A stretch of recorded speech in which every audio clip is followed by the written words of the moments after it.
Hey everybody, my name is Marcus, and in this video I'll show you a simple way how you can lock a meeting in BlueJeans. So let's start. The first thing you want to do is just go to top right settings, and here you want to scroll down and you're going to see right here, lock current meeting. What is going to happen that you can also see the next to the start recording highlights, you can see that the meeting is locked.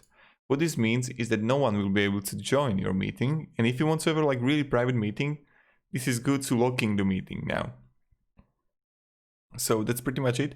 If you have any questions, guys, ask me down below in comments. I'll be really happy to help you and provide you some guidance and support and stuff like that. And yeah. So again, you just click right here or go to right up corner settings and lock current meeting. So thank you.